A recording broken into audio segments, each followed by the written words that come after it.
Middle ഈസ്റ്റിന്റെ മണ്ണിൽ വീണ്ടും ഒരു മഹായുദ്ധത്തിന്റെ കനത്ത പുകപടലങ്ങൾ ഉയർന്നു വരികയാണ്. ചരിത്രവും വർത്തമാനവും ഒരുപോലെ ചോരയിൽ മുങ്ങാൻ പോകുന്ന മറ്റൊരു വൻ പോരാട്ടത്തിന് ആഗോള രാഷ്ട്രീയത്തിൽ ഇപ്പോൾ പശ്ചാത്തലം ഒരുങ്ങുന്നു. ഇത്തവണ കളം മാറുകയാണ്, കളിക്കാരും മാറുന്നു. ഇതുവരെ നമ്മൾ കണ്ട പ്രാദേശിക പോരാട്ടങ്ങൾക്കപ്പുറം ഇസ്ലാമിക ലോകത്തെ ഏറ്റവും ശക്തമായ സൈനിക ശക്തിയായ തുർക്കിയും അത്യാധുനിക ആയുധങ്ങളും അമേരിക്കയുടെ അന്ധമായ പിന്തുണയുമുള്ള ഇസ്രായേലും തമ്മിൽ നേരിട്ടൊരു യുദ്ധത്തിലേക്ക് കാര്യങ്ങൾ നീങ്ങുകയാണോ എന്ന ചോദ്യമാണ് ആഗോള രാഷ്ട്രീയ നിരീക്ഷകർ ഇപ്പോൾ അതീവ ഗൗരവത്തോടെ ചർച്ച ചെയ്യുന്നത്. തുർക്കി പ്രസിഡന്റ് റജബ് തൊയ്ബ് എർദോഗന്റെ ആവർത്തിച്ചിട്ടുള്ള ഇസ്രായേൽ വിരുദ്ധ പ്രസ്താവനകൾക്കും ഭീഷണികൾക്കുമെതിരെ കടുത്ത മുന്നറിയിപ്പുമായി ഇസ്രായേൽ പ്രധാനമന്ത്രി ബെഞ്ചമിൻ നെതന്യാഹു നേരിട്ട് രംഗത്തിറങ്ങിയതോടെ ഈ രണ്ട് വൻ ശക്തികൾ തമ്മിലുള്ള നയതന്ത്ര ബന്ധം പൂർണ്ണമായും തകർന്നു കഴിഞ്ഞുവെന്ന് ലോകത്തിന് മനസ്സിലായിട്ടുണ്ട്. ഇസ്രായേലിനെ ഒളിച്ചും തെളിച്ചും ആക്രമിക്കുന്ന ഗ്രൂപ്പുകൾക്ക് തുർക്കി നൽകുന്ന പിന്തുണയും എർദോഗന്റെ വാക്കുകളും തങ്ങളെ നശിപ്പിക്കാനുള്ള പരസ്യമായ ആഹ്വാനമാണ് എന്നാണ് ഇസ്രായേൽ ഇപ്പോൾ വിലയിരുത്തുന്നത്. തങ്ങളെ നശിപ്പിക്കുമെന്ന് ആരെങ്കിലും പരസ്യമായി പ്രഖ്യാപിച്ചാൽ അത് ഗൗരവകരമായി തന്നെ എടുക്കുമെന്നാണ് ചരിത്രം തങ്ങളെ പഠിപ്പിച്ചിട്ടുള്ളത്. എർദോഗന്റെ ഇത്തരം ആവർത്തിച്ചിട്ടുള്ള പ്രസ്താവനകളെ ഞങ്ങൾ ഒട്ടും ലാഘവത്തോടെയല്ല കാണുന്നത് എന്ന നെതന്യാഹുവിന്റെ വാക്കുകൾ വെറും ഒരു രാഷ്ട്രീയ മറുപടി മാത്രമായിട്ട് നമ്മൾ കാണരുത്. അത് വരാൻ പോകുന്ന ഒരു വലിയ സൈനിക നീക്കത്തിന്റെയോ അല്ലെങ്കിൽ അന്താരാഷ്ട്ര തലത്തിലുള്ള തന്ത്രപരമായ വരിഞ്ഞു മുറുക്കലിന്റെയോ മുന്നോടിയാണത്. തുർക്കിയെ നയതന്ത്രപരമായി പൂട്ടാൻ ഈ വിഷയം തങ്ങളുടെ ഏറ്റവും വലിയ സുഹൃത്തായ അമേരിക്കയുടെ മുന്നിൽ എത്തിക്കാനും അന്താരാഷ്ട്ര തലത്തിൽ തുർക്കിക്കെതിരെ ഉപരോധങ്ങളും സമ്മർദ്ദങ്ങളും ചെലുത്താനും ഇസ്രായേൽ ഔദ്യോഗികമായി തീരുമാനിച്ചു കഴിഞ്ഞു എന്നതാണ് മനസ്സിലാക്കാൻ കഴിയുന്നത്. സമകാലിക ലോകക്രമത്തെ ആകെ മാറ്റിമറിക്കാൻ പോകുന്ന ഈ തുർക്കി ഇസ്രായേൽ തർക്കത്തിന്റെ വേരുകൾ എവിടെയാണ്? എന്തുകൊണ്ടാണ് ഇവർ തമ്മിൽ ഇത്രയും വലിയ ശത്രുതയിലേക്ക് നീങ്ങുന്നത്? ഇതിന്റെ പിന്നിലെ ചരിത്രവും നിലവിലെ സങ്കീർണമായ സാഹചര്യങ്ങളും നമ്മൾ വിശദമായിട്ട് തന്നെ പരിശോധിക്കേണ്ടതുണ്ട്. ചരിത്രത്തിലേക്ക് ആഴത്തിൽ കണ്ണോടിച്ചാൽ ഓട്ടോമൻ സാമ്രാജ്യത്തിന്റെ കാലം മുതൽക്കേ ഈ മണ്ണിൽ അധികാരത്തിന്റെയും വിശ്വാസത്തിന്റെയും തർക്കങ്ങൾ നിലനിന്നിരുന്നതായിട്ട് നമുക്ക് കാണാവുന്നതാണ്. നൂറ്റാണ്ടുകളോളം മിഡിൽ ഈസ്റ്റും മുസ്ലിങ്ങളുടെയും ജൂതന്മാരുടെയും ക്രിസ്ത്യാനികളുടെയും വിശുദ്ധ നഗരമായ ജെറുസലേമും ഉൾപ്പെടുന്ന ഫലസ്തീൻ മണ്ണും ഭരിച്ചിരുന്നത് തുർക്കി കേന്ദ്രമായിട്ടുള്ള ഓട്ടോമൻ ഭരണാധികാരികളായിരുന്നു.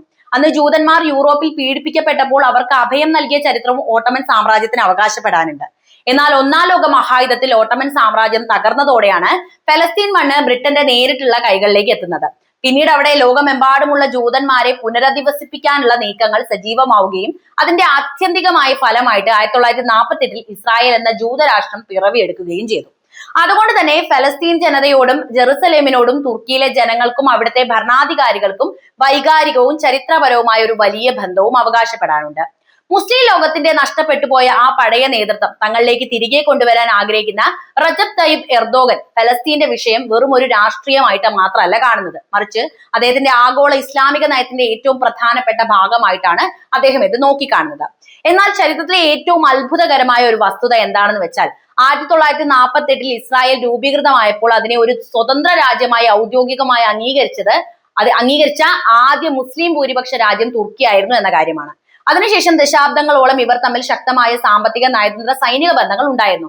ഇരു രാജ്യങ്ങളും തമ്മിൽ കോടിക്കണക്കിന് ഡോളറിന്റെ വ്യാപാരമാണ് നടന്നിരുന്നത്. ഇസ്രായേൽ സൈന്യത്തിന് തങ്ങളുടെ വിശാലമായ ആകാശ പരിധിയിൽ വന്ന് യുദ്ധവിമാനങ്ങൾ പറത്തി പരിശീലനം നടത്താൻ വരെ അക്കാലത്ത് തുർക്കി അനുവാദവും നൽകിയിരുന്നു. എന്നാൽ കാലം മാറിയപ്പോൾ ഈ സമവാക്യങ്ങളെല്ലാം മാറി മറിഞ്ഞു. 2003 റജബ് തൊയ്ബ് എർദോഗൻ തുർക്കിയുടെ അധികാരത്തിൽ വന്നതോടെയാണ് ഈ ദൃഢമായ ബന്ധത്തിൽ വിള്ളലുകൾ വീഴാൻ തുടങ്ങുന്നത്.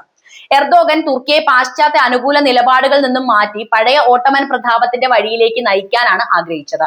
ഫലസ്തീന്റെ മണ്ണിൽ ഇസ്രായേൽ നടത്തുന്ന ഓരോ സൈനിക ഇടപെടലുകളെയും അധിനിവേശങ്ങളെയും അദ്ദേഹം പരസ്യമായി അന്താരാഷ്ട്ര വേദികളിൽ ചോദ്യം ചെയ്യാനും ആരംഭിച്ചു. ഇരു രാജ്യങ്ങളും തമ്മിലുള്ള ശത്രുത പുകഞ്ഞു കത്തി പരകോടിയിലെത്തിയത് 2010 മാവി മർമര ദുരന്തത്തോടു കൂടിയാണ്. ഇസ്രായേൽ ക്രൂരമായ ഉപരോധം ഏർപ്പെടുത്തിയ ഗാസയിലെ പാവപ്പെട്ട ജനങ്ങൾക്ക് ഭക്ഷണവും മരുന്നും മറ്റ് ആവശ്യ സാധനങ്ങളുമായി പോയ തുർക്കിയുടെ മാനുഷിക സഹായ കപ്പലായിരുന്നു മാവി മർമര. എന്നാൽ അന്താരാഷ്ട്ര നിയമങ്ങളെല്ലാം കാറ്റിൽ പറത്തിക്കൊണ്ട് ഇസ്രായേൽ കമാൻഡോകൾ ആ കപ്പലിലേക്ക് ഹെലികോപ്റ്ററുകളിൽ ഇരച്ചു കയറുകയും 9ഓളം തുർക്കി പൗരന്മാരെ വെടിവെച്ച് കൊല്ലുകയും ചെയ്തു. ഈ സംഭവം തുർക്കിയെ വല്ലാതെ ചൊടിപ്പിച്ചു. തങ്ങളുടെ പൗരന്മാരുടെ രക്തം ചിന്തിയ ഇസ്രായേലുമായി ഇനി യാതൊരു ബന്ധവുമില്ല എന്ന് പ്രഖ്യാപിച്ചുകൊണ്ട് അവർ ഇസ്രായേലുമായുള്ള എല്ലാ നയതന്ത്ര ബന്ധങ്ങളും അംബാസഡർമാരെയും തിരിച്ചു വിളിപ്പിച്ചുകൊണ്ട് വിച്ഛേദിച്ചു. പിന്നീട് വർഷങ്ങൾക്ക് ശേഷം അമേരിക്കയുടെ മധ്യസ്ഥതയിൽ ഇവർ തമ്മിലുള്ള ബന്ധം കൂട്ടിച്ചേർക്കാൻ നാമമാത്രമായ ശ്രമങ്ങൾ നടന്നുവെങ്കിലും ഫലസ്തീൻ മണ്ണിൽ ഇസ്രായേൽ തുടരുന്ന ഓരോ സൈനിക അതിക്രമങ്ങളിലും തുർക്കിയെ ഇസ്രായേലിന്റെ കടുത്ത ശത്രുവാക്കി നിലനിർത്തുകയാണ് ഉണ്ടായത്. ഇന്ന് സമകാലിക സാഹചര്യത്തിൽ ഈ ശത്രുത വെറും ഒരു വാചക കസർത്തോ പ്രസ്താവനയോ ഒന്നു മാത്രമല്ല. ഗാസയിലും ലെബനിലും ഇസ്രായേൽ നടത്തുന്ന വംശഹത്യകൾക്കെതിരെയും വ്യോമാക്രമണങ്ങൾക്കെതിരെയും ലോകത്തെ ഏറ്റവും ശക്തമായും സാമ്പത്തികമായും രാഷ്ട്രീയപരമായും പ്രതികരിക്കുന്ന ഒരു രാജ്യം തുർക്കി തന്നെയാണ്. ഇസ്രായേൽ പ്രധാനമന്ത്രി ബെഞ്ചമിൻ നെതന്യാഹുവിനെ ആധുനിക കാലത്തെ ഹിറ്റ്ലർ എന്നും ഇസ്രായേലിനെ ഒരു ഭീകര രാഷ്ട്രമെന്നുമാണ് എർദോഗൻ പരസ്യമായി വിശേഷിപ്പിച്ചത്. ഇത്രയും കാലം തുടർന്നിരുന്നത് കോടിക്കണക്കിന് ഡോളറിന്റെ എല്ലാത്തര വ്യാപാര വാണിജ്യ ബന്ധങ്ങളും തുർക്കി ഇപ്പോൾ ഇസ്രായേലുമായി പൂർണ്ണമായും നിരോധിച്ചു കഴിയുകയും ചെയ്തിട്ടുണ്ട്. നിർമ്മാണ സാമഗ്രികളും മറ്റ് ഇന്ധനങ്ങളും ലഭിക്കാതെ ഇത് ഇസ്രായേലിന്റെ സമ്പദ് വ്യവസ്ഥയ്ക്ക് വലിയൊരു പ്രഹരമാണ് ഏൽപ്പിച്ചുകൊണ്ടിരിക്കുന്നത്. ഇതിനെല്ലാം പുറമെ ഇസ്രായേലിനെതിരെ പോരാടുന്ന ഹമാസ് ഉൾപ്പെടെയുള്ള ഫലസ്തീൻ പ്രതിരോധ ഗ്രൂപ്പുകളെ ഒരു ഭീകര സംഘടനയായിട്ട് കാണാൻ തുർക്കി ഇന്നേ വരെ തയ്യാറായിട്ടുമില്ല. അവരെ സ്വന്തം മണ്ണ് തിരിച്ചു പിടിക്കാൻ പോരാടുന്ന സ്വതന്ത്ര സമര പോരാളികളായിട്ടാണ് തുർക്കി ഔദ്യോഗികമായി വിശേഷിപ്പിക്കുന്നത് പോലും. ഹമാസിന്റെ ഉന്നത നേതാക്കൾക്ക് തുർക്കിയിൽ അഭയവും ചികിത്സയും രാഷ്ട്രീയ പിന്തുണയും എർദോഗൻ പരസ്യമായി തന്നെ നൽകുകയും ചെയ്തിട്ടുണ്ട്. ബെഞ്ചമിൻ നെതന്യാഹുവിനെയും ഇസ്രായേൽ സൈന്യത്തെയും ഏറ്റവും കൂടുതൽ ഭയപ്പെടുന്നത് തുർക്കിയുടെ അസമാനമായ സൈനിക കരുത്ത് തന്നെയാണ്. മിഡിൽ ഈസ്റ്റിലെ മറ്റ് അറബ് രാജ്യങ്ങളെ പോലെയല്ല തുർക്കി. പണക്കൊഴുപ്പ് മാത്രമുള്ള സൗദി അറേബ്യയോ UAEയോ പോലെ പ്രതിരോധത്തിനായി അമേരിക്കയെ മാത്രം ആശ്രയിക്കുന്ന രാജ്യവുമല്ല തുർക്കി. പാശ്ചാത്യ രാജ്യങ്ങളുടെ സൈനിക സഖ്യമായ നാറ്റോയിൽ അമേരിക്ക കഴിഞ്ഞാൽ ഏറ്റവും വലിയ രണ്ടാമത്തെ സജീവ സൈന്യമുള്ള രാജ്യമാണ് തുർക്കി എന്ന് ഓർക്കണം. ലോകത്തെവിടെയും പോയി യുദ്ധം ചെയ്യാനുള്ള അത്യാധുനിക ഡ്രോണുകളും മിസൈൽ പ്രതിരോധ സംവിധാനങ്ങളും സ്വന്തമായി വികസിപ്പിച്ചെടുത്ത അത്യാധുനിക യുദ്ധക്കപ്പലുകളും ഇന്ന് തുർക്കിയുടെ കൈവശമുണ്ട്. എർദോഗൻ പലതവണ ഇസ്രായേലിന് നേരിട്ട് മുന്നറിയിപ്പ് നൽകിയിട്ടുണ്ട്. ഫലസ്തീനിലെയും ഗാസയിലെയും അതിക്രമങ്ങൾ ഇസ്രായേൽ അവസാനിപ്പിച്ചിട്ടില്ല എങ്കിൽ മുൻപ് ലിബിയയിലെ ആഭ്യന്തര യുദ്ധത്തിലും നാഗോർണോ കരാബാബ് തർക്കത്തിലും തുർക്കി സൈന്യം നേരിട്ടിടപെട്ട് വിജയം കൊയ്തതുപോലെ ഇസ്രായേലും തങ്ങൾ സൈനികമായി ഇടപെടുമെന്ന് ഈ ഒരു ഭീഷണി ഇസ്രായേലിനെ സംബന്ധിച്ച് ചില്ലറ കാര്യവുമല്ല. ഇതേ തുടർന്നാണ് ഇസ്രായേൽ ഇപ്പോൾ ഈ വിഷയം അതീവ അടിയന്തരമായിട്ട് അമേരിക്കയുടെ മുന്നിലേക്ക് എത്തിക്കുന്നത് പോലും.